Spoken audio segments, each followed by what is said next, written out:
Aquí estamos con el tema del mensaje.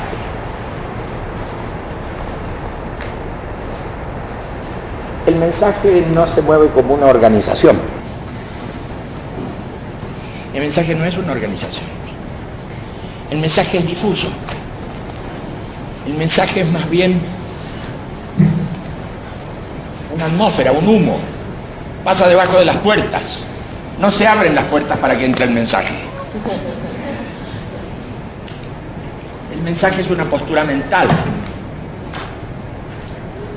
Es una posición frente a las cosas y a la vida. No es un código, no es un reglamento. No es algo que debe seguirse. La palabra debe no funciona en el mensaje. Es la opción espiritual que crea por eso mismo ya problemas. ¿Qué es lo espiritual? ¿Dónde está lo espiritual? Como decía un poeta, Heine, decía, el espíritu. ¿Quién es ese caballero? ¿Dónde está? Lo espiritual algún día lo vamos a descubrir. Es una cierta sustancia psíquica, mental, que trabaja además en un cierto espacio, no en el espacio cotidiano donde nos movemos nosotros. Nosotros nos movemos en un tiempo, podemos decir, las coordenadas que tiene Quito, la latitud, la longitud, hay un cierto espacio. Dentro de Quito hay una calle, acá hay una intersección de dos calles. Estamos en el primer piso de un edificio. Nos movemos en ese espacio y en ese tiempo, a las 5 en punto de la tarde, nos movemos en ese espacio y en ese tiempo. Cuando hablamos de esta cosa espiritual, hacemos alusión a otro espacio, un espacio interno que no trabaja con esas categorías. Yo te deseo lo mejor, le dice uno al otro. El otro lo entiende, lo capta, pero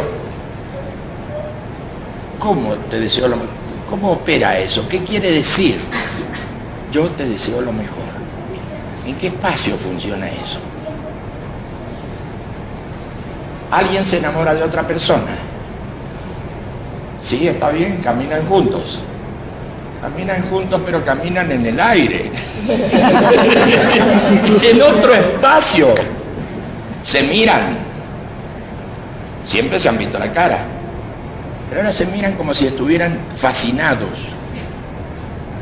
¿Qué forma es esa de ver las cosas? Es que no es una cosa, es otra persona que le sirve a esta de complemento. Estas son realidades también. Estas son realidades que tienen que ver con la estructura de la conciencia inspirada. Es la que trabaja en la inspiración de la conciencia. La conciencia se inspira por muchas cosas. Se inspira por el amor. Se inspira a veces por determinadas tragedias. Cosas muy graves que pasan y que llevan a la gente a que reflexione profundamente y se salga de lo cotidiano y empiece a pensar en el sentido que tiene su vida, la dirección que lleva su vida, de dónde viene su vida, a dónde va su vida, qué significa esa tragedia que ha sufrido esa persona. Son espacios diferentes, no son espacios completos. Son los espacios de la religiosidad. La religiosidad que está tan mal vista últimamente. Mejor dicho, que estaba tan mal vista porque las cosas están cambiando mucho en el mundo. Hace 30 años, 40 años, uno escuchaba esa palabra, religiosidad, y se le paraban los pelos. Había una censura enorme. Hoy la cosa está cambiando. Pero por ese descuido que hemos tenido con esos términos y con esas cosas, hemos dejado libre el terreno a traducciones muy peligrosas de la religiosidad. No es tan misterioso esto que digo. Pero observen, miren cómo aparecen manifestaciones crecientes de religiosidad, de signos muy destructivos, porque también la religiosidad puede traducirse en signos muy destructivos. Pueden equivocarse los conjuntos humanos, como nos equivocamos en la vida cotidiana, pueden equivocarse mucho y creer que esa religiosidad debe ser observada por todas las personas y que esa religiosidad no puede ser discutida y que esa religiosidad se debe imponer a sangre y fuego. Nosotros hemos descuidado esas reflexiones, esa forma de ver el mundo, hemos descuidado el sentido de la religiosidad.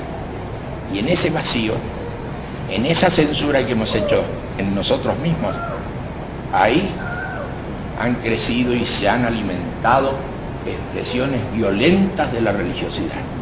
Y esas expresiones violentas de la religiosidad están cubriendo hoy el mundo. Me mira como si no supiera de qué hablo. Pero en verdad, están ocurriendo fenómenos muy desafortunados. ¿Qué va a pasar mañana si ese tipo de fuerzas van creciendo? Si empiezan a agredirse entre sí. Las religiones que más o menos convivían, más o menos, y empieza cada una a radicalizarse, a ponerse en pie, a expandirse en territorios, a no tolerar a los demás. Creo que va a haber problemas y da la impresión de que eso estuviera en marcha. No sé cómo será el grado de información que tenemos de estas cosas, pero yo les pido que se fijen qué va pasando con las distintas expresiones religiosas en distintas partes del mundo. Los representantes, las jerarquías de las distintas religiones pueden no responder efectivamente a la esencia de dichas religiones. Como de costumbre, los problemas no lo hacen los dioses, lo hacemos nosotros. Los hacen las jerarquías de los distintos sistemas religiosos. En una época tan alterada como la que vivimos, en una época tan sometida a presiones, con tanta desgracia, tanta opresión, tanto atropello, la gente se empiezan a tomar posturas duras y los dirigentes de determinadas religiones aprovechan esa situación para catapultar la disconformidad de la gente, la zozobra de la gente. Entonces empieza a generarse un círculo vicioso. Al final nadie se sabe quién empezó esta gracia, pero es la situación general la que va a impulsar. Bueno, pero no vamos a hacer sociología de la religión, ni historia de esa cosa. Simplemente es bueno advertir que el tema de lo espiritual traducido a la religión, hoy el tema de lo espiritual traducido a la forma religiosa, es un tema serio que hasta los políticos están teniendo en cuenta, y eso es mucho. Hasta los políticos lo están teniendo en cuenta, ellos mismos, los políticos, empiezan a comportarse como líderes religiosos. Eso es fantástico, imagínense un político, de pronto se nos convierte en teólogo, un político convertido en teólogo. Ese político nos dice qué es el mal, quiénes son los del eje del mal, quiénes son los buenos.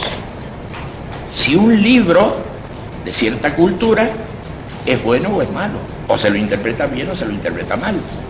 Si ciertos símbolos religiosos que usan los creyentes deben ser usados o deben ser reprimidos en el territorio que ese político maneja. ¿Pero qué es esto? Antes la gente religiosa se metía en la cosa política. Ahora los políticos se meten en la cosa religiosa y entonces esta confusión se está convirtiendo en algo muy interesante. Bien, allá ellos, nosotros somos gente tranquila Estamos en lo nuestro, gente pacífica, que habla y que considera esto que llamamos mensaje. Un mensaje, un punto de vista, algo que se expresa, algo que se dice. ¿A quién? A la gente que está delante. La gente lo toma o lo deja y no pasa nada. Eso es lo bueno, me parece a mí, del mensaje. Tómelo o déjelo. Todos seguimos siendo amigos. Y no imponemos nada. Ni creemos contar con la verdad absoluta. Y nuestra forma organizativa es totalmente voluntaria. La gente se organiza como quiera. Y como no hay dogmas, en estos pequeños escritos, hay acá, se los interpreta. ¿Y cómo se los interpreta? Como cada uno quiere. Ah, pero eso es un desorden. Efectivamente, eso es un desorden. Eso no es un orden. Son escritos que están planteados en un mensaje. Y usted lo interpreta de un modo, y usted lo interpreta de otro modo. Y creo que todos podemos convivir. Pero hay lo que llamamos libre interpretación de los elementos del mensaje. Y libre organización en el funcionamiento del mensaje. Esos dos puntos de libertad de interpretación y de libertad de organización es muy bueno ponerlo desde la base, desde el comienzo. De tal manera que cuando alguien sea de espíritu un poco controlador, se encuentre con esa resistencia que está ya puesta en la base. Amigo mío, yo lo interpreto como quiero. Y usted interprételo como quiere y no me venga con historias. Eso nos parece. Es interesante ponerlo de comienzo, desde el vamos. La gente, desde luego, si tiene esa libre interpretación del mensaje y tiene esa libre interpretación de cómo organizarse, no está negando el hecho de organizarse. Nosotros solemos organizarnos en comisiones. ¿Quiénes forman parte de esas comisiones? Forman parte los que quieren. De 100 personas que están en el mensaje, unos poquitos consideran que tiene utilidad organizarse en lo mínimo para difundir ese mensaje. A eso le llamamos comisión. Esa comisión se encarga de conseguir un lugar. ¿Para qué conseguir un lugar? Para poderse reunir, para que un montón de gente que quiere participar del mensaje tenga a dónde ir, a dónde llegar, cómo encontrarse.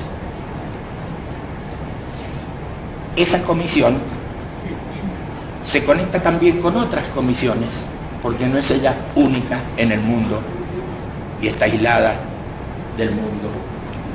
Se conecta con otras comisiones. Y en esa cosa tan simple de comisiones que se conectan entre sí y que tienen sus salitas, sus pequeñas salas, esas salas que les presta algún pariente, esas salas que consiguen prestadas por algún amigo, esas salas que alquilan en otros casos, esas salas que construyen en lugares lejanos donde unos tienen unos adobes, unos ladrillos, otros tienen unas chapas para poner el lecho. En lugares alejados de las ciudades, ahí se van levantando salitas del mensaje en distintos países, según las cosas que nos cuentan nuestros amigos, según las fotografías que recibimos, según lo que vamos viendo, aparecen las salitas. ¿Quiénes hacen esas salitas? Las hace la gente que está en el mensaje y lo hacen gracias al funcionamiento de esa comisión. Esa comisión lo llama. Oye, tío Francisco, tú que tienes un camioncito desvencijado, no importa, nosotros le ponemos un poco de combustible y vamos a pasar por la casa de otro amigo, de las chapas, y lo vamos a llevar al lugar que hemos conseguido para levantar esa pequeña edificación del mensaje. Aparte de esas salitas, que son lugares, son puntos fijos, son referencias en el espacio, son lugares que uno puede ubicar en su cabeza, saber dónde están. Aparte de esas salitas, existen lo que llamamos salas, ya son más grandes, ya son más grandes. Claro, y las salas son lugares a donde puede ir la gente a reunirse, a conversar, a intercambiar, a hacer sus experiencias, a inspirarse espiritualmente. Las salas son lugares totalmente vacíos. No son lugares totalmente llenos, ni son lugares con imágenes. No estamos diciendo que estén bien o que estén mal las imágenes. Yo les estoy contando cómo funcionan esas salas. A lo mejor ustedes han visto fotografías, videos o algo. No te escucho. ¿Sí puedes? ¿Ahora? ¿Qué es más tarde? Cuando llegue. Bueno. Un computador. Cuando llegue un computador se puede mostrar. ¿Y qué hay ahí en ese? Tenemos, por ejemplo, les digo de pedido en la sala de manantiales, actividades en la zona de manantiales. Tenemos la regulación de parque también de manantiales. Sí, pero esas son cosas muy lindas. ¿Y dónde está el computador ese? Probemos. Ahí, salió. Bueno, porque esos son buenos ejemplos de ver cómo son esas salas. Y hay salitas también. Salitas en los barrios humildes, en los lugares. Tenemos el encuentro contigo en Peñalolén en la salita. Salitas. Sí. Claro. Todo eso está. Sí, lo pido. Descansemos por 5 minutos, cuestión de que esto pueda armarse. Tenemos 5 minutos para que la recalques. La transmisión son esa libre interpretación y esa libre organización, esa forma de hacer las cosas como a uno le resulta bien. Claro, hay gente por ahí un poco quisquillosa, un poco rara, bueno, pero con ese desorden. Hay gente que puede hacer cosas peligrosas, que cosas peligrosas no suceden en la vida diaria de continuo, de continuo. Si estamos con esa suerte de paranoia, el peligro, que alguien se desvíe, ese es el peligro, hablar de esas cosas. Esos son los puntos más importantes, nos parece. El mensaje es muy escueto, es muy breve. El mensaje, como ustedes saben, cuenta con un librito, cuenta con un conjunto de experiencias y cuenta con una serie de frases mínimas a las que les llamamos el camino.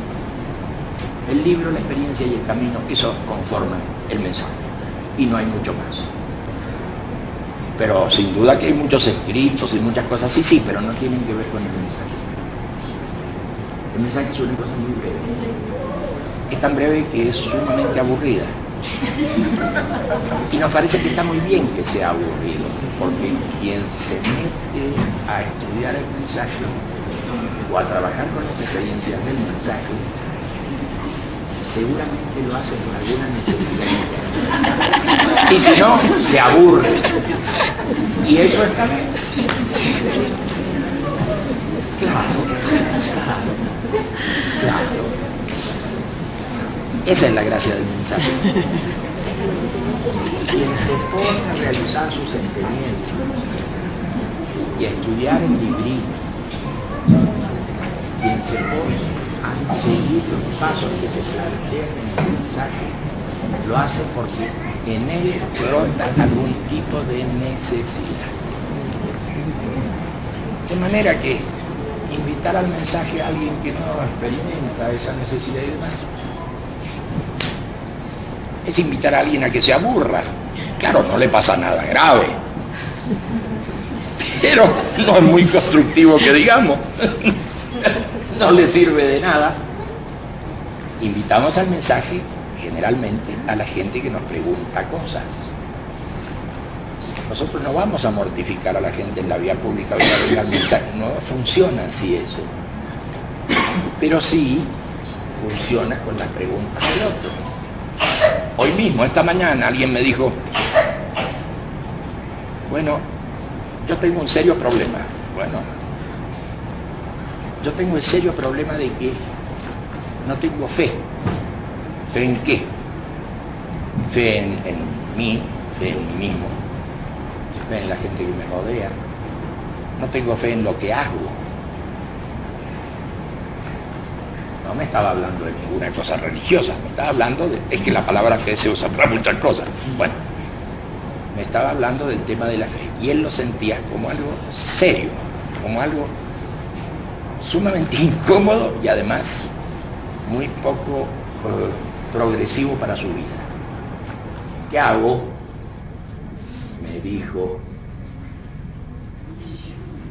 Yo le dije, yo tengo una sola receta para eso. Lo único que yo puedo recomendarte es que te muevas en el mensaje. Él seguramente querría alguna solución. Porque el mensaje es para él, justamente es para él. Pero porque él me preguntó, yo le respondí, no fui a golpearle y a decir, oye, tú lo que necesitas es ir al mensaje. Fue exactamente al revés. Y así, todos nosotros nos encontramos a diario con gente que tiene numerosos problemas. Bueno sería que alguien no tuviera problemas. En semejante situación mundial, regional, de país, de lugar, todos tenemos numerosos problemas. Y mucha gente que nos consulta sobre sus problemas es a esa gente a la que pasamos el librito o a la que le abrimos las puertas para que vaya a alguna reunión en una salita, en una sala o en una convocatoria grande que a veces hacemos. ¿Qué mecánica tan simple? Sí, es una mecánica tan simple. No nos preocupamos tampoco por los medios de difusión. Es más, rehusamos al periodismo. Yaro, ¿de dónde sales? No es Yaro, pero es parecido. Bueno, muy bien. No tenemos contacto con el periodismo y todo aquello porque ¿qué podemos decirle? Pero a veces, sin embargo, son los medios de difusión los que vienen a nosotros. Es el periodismo el que viene a nosotros. Entonces sí que podemos contar nuestra versión. No es que los estemos buscando. De ninguna manera estamos buscando los medios de difusión. Estamos buscando los periodistas. Nos limitamos a nuestra acción, a desarrollar nuestro trabajo y que ellos digan lo que les gusta. Pero realmente dicen cosas muy desfavorables. Está bien. Ellos verán. Así que es una mecánica simple también la de contacto con alguien que nos consulta. Y a ese alguien le recomendamos el mensaje y si tenemos el material se lo pasamos. Pero no andamos mortificando a la gente con el mensaje. No andamos haciendo propaganda del mensaje, sino respondiendo a la gente que nos consulta. A veces lo hacen de un modo especial. Por ejemplo, hay algunos que no nos consultan sobre un problema, sino que nos piden, ustedes que hacen cosas, ¿por qué no piden por mí? O por mi madre, o por un pariente. ¿Por qué no? Claro que sí. Y entonces pedimos profundamente,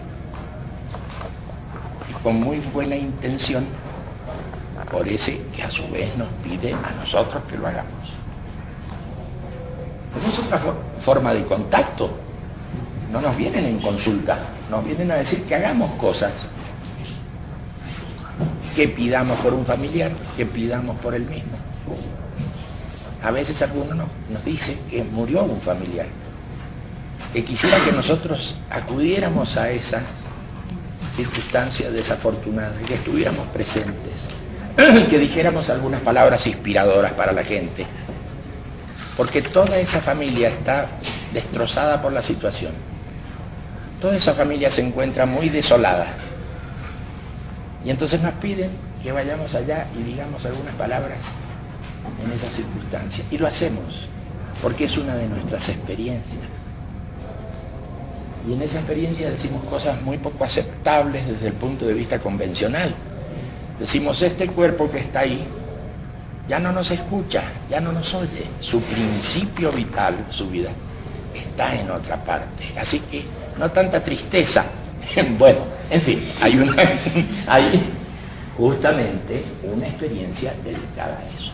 Pero les cuento que también hay gente que se acerca a nosotros a pedir algún tipo de acción que pueda servir no al que murió, sino al que quedó, a su familia, a sus deudos, a la gente próxima, a sus amigos. Y les voy a decir que por lo que he visto, aunque no he visto mucho, normalmente sale muy bien eso. Y es muy reconfortante y es muy unitivo para gente de distintas creencias, de distintas posturas religiosas. Es una maravilla lo bueno que resulta para todos. Si los que están acá han tenido esas experiencias, sí, seguro que pueden confirmar esto. Muchas cosas nos viene a decir la gente. Seguramente hay cosas muy complicadas que nos pregunten y que no podemos responder. Lo más que podemos hacer es darle el librito del mensaje. Ahí estamos, a ver.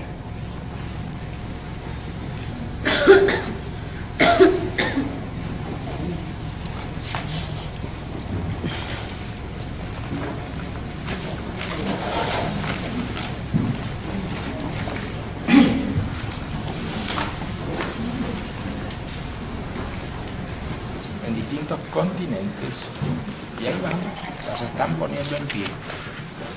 ¿Quiénes las están poniendo en pie? Esos pequeños grupos de personas con esas comisiones.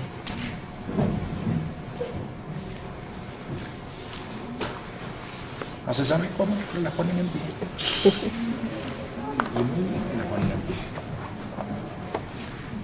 Son lugares muy buenos de, como les decía antes, lugares de meditación, lugares de reflexión, lugares donde la gente se encuentra y va de vez en cuando a hacer sus experiencias que le resultan inspiradoras. Es como si se metieran en una especie de reactor, se fortalecieran, como si cobraran fuerza. Ahí se realizan las experiencias de la fuerza, a la que somos nosotros tan afectos. Y cuando hay mucha gente realizando esas experiencias, eso se siente más fuerte, se siente con más intensidad. Ahora mismo, si quieren ustedes, para matizar nuestras reuniones, y esta reunión en particular, podemos hacer una experiencia de la fuerza. Les voy a decir un truquito para que la experiencia de la fuerza sea realmente profunda y no simplemente intelectual o superficial. Es necesario que la postura mental, la posición de uno tenga una carga afectiva importante. No es cuestión de sentarse y decir vamos a hacer una experiencia de la fuerza no. El tema es que hay que ponerse en una disposición afectiva, sin tenerle miedo a lo afectivo. Una disposición afectiva importante. Esperar el funcionamiento de la fuerza con una cosa muy positiva muy esperanzador. Ahí estamos en una cosa. A ver, media vuelta.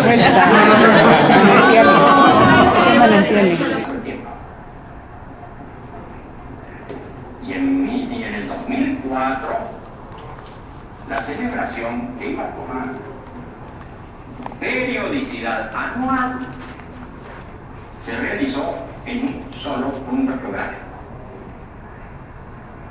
En 2005, en varios puntos, y en este 2006, en distintos continentes, países y lugares. Así resumimos la historia de estos actos públicos. No, por cierto, la historia de nuestras nutridas y diversas actividades que al día de hoy se multiplican en el mundo. Este es el historial de los actos públicos.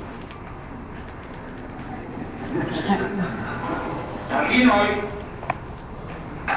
la inauguración del Parque Los Manantiales nos invita también a alentar la construcción de los parques en Alejandría y en Bombay. Eso sí, con unos banquitos. Entonces uno se acomoda ahí a gusto.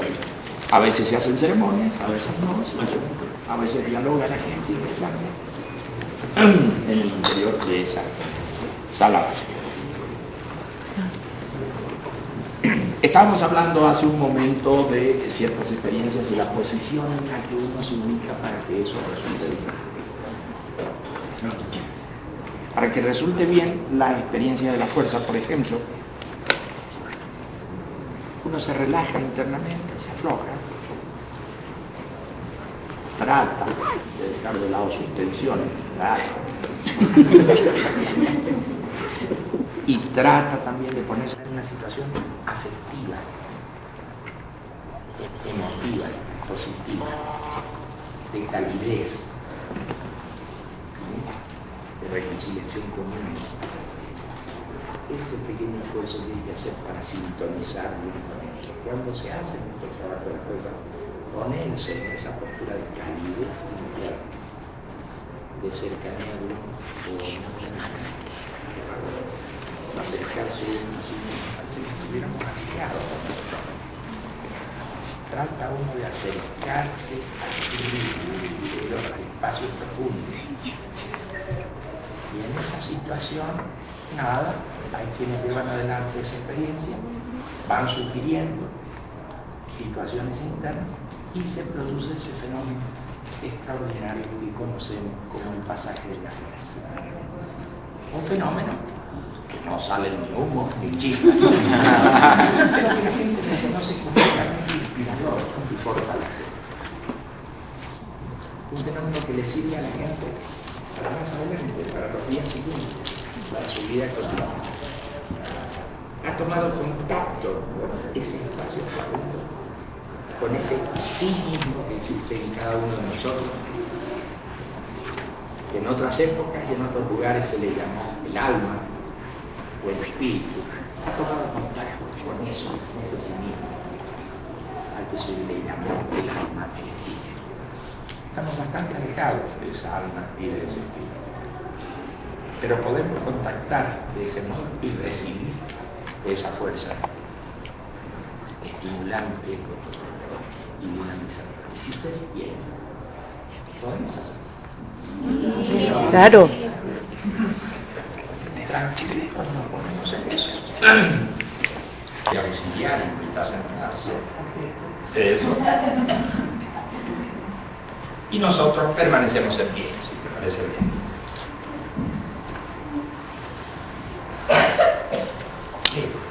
Sería muy bueno si pudiéramos sintonizarnos con nosotros mismos.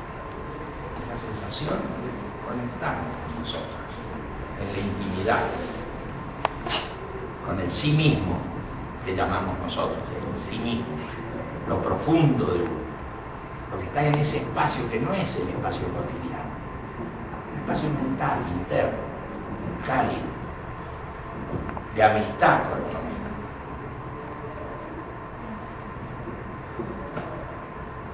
Y decimos, Mi mente está inquieta. Mi mente está inquieta.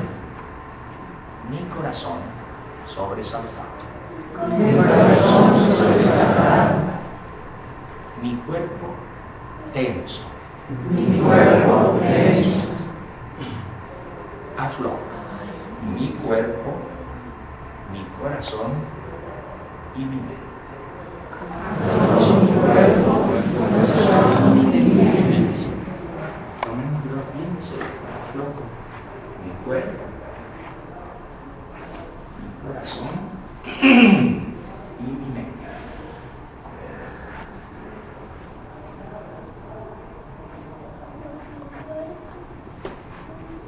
Si quieres recibir la fuerza,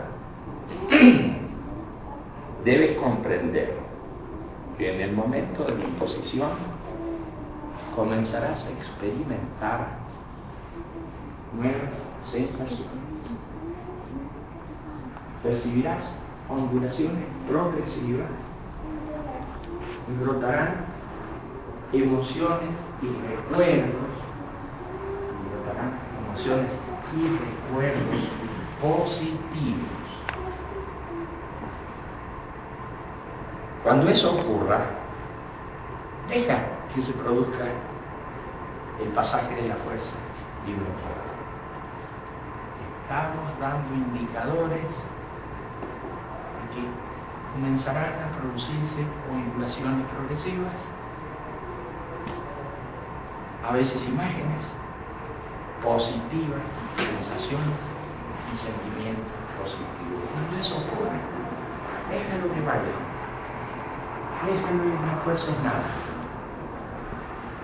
Deja que la fuerza se manifieste en ti y no impida que ella obre por sí sola. La fuerza es nada. Déjala operar solita. Que ella opere por sí misma. Siente la fuerza y su luminosidad interna. Déjala que se manifieste libremente.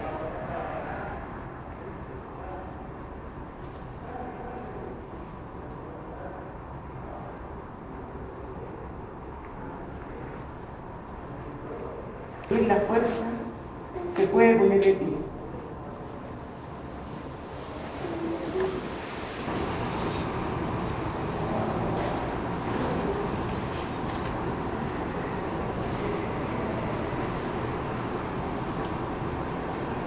Siente la fuerza y su luminosidad interna.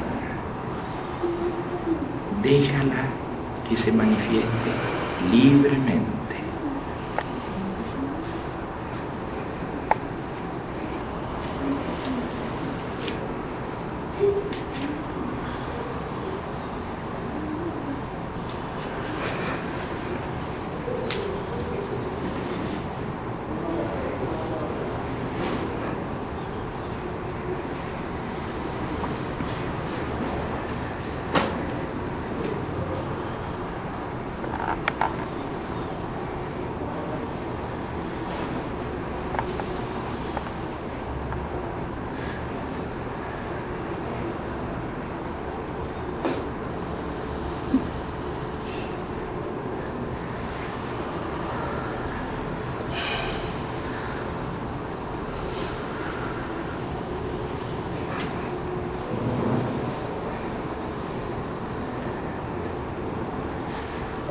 Con esta fuerza que hemos recibido, concentremos la mente en el cumplimiento de aquello que necesitamos realmente. Con esta fuerza que hemos recibido, concentremos la mente en el cumplimiento de aquello que necesitamos realmente. Necesitamos determinadas cosas, unas son más importantes que otras. Busquemos qué es lo que necesitamos realmente, en profundidad. Concentremos la mente en eso que necesitamos realmente. en lo bueno para nosotros.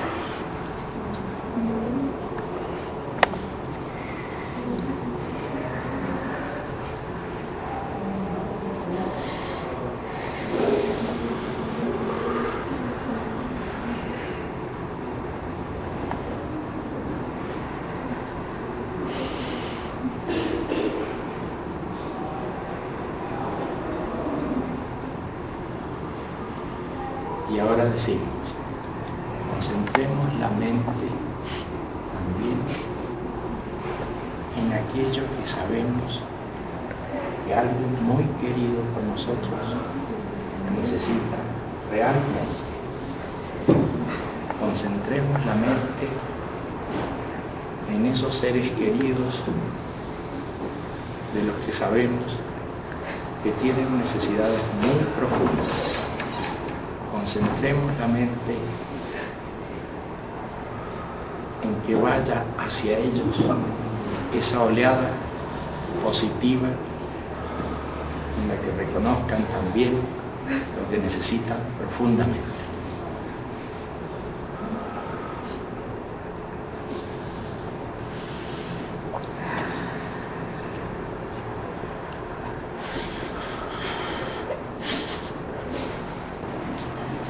Les deseo a todos paz, fuerza y alegría. Paz, fuerza y alegría. Una de las experiencias que hacemos son muy bonitas. Muy bien. Se puso bien, porque estas cosas se hacen en muchas oportunidades y no pasa nada. Una gente queda muy decepcionada porque no pasó nada. Pero en este caso, claro que sí, se movilizó la fuerza y todo aquello, porque estaba bien puesta la cabeza. Paz, fuerza y alegría para todos.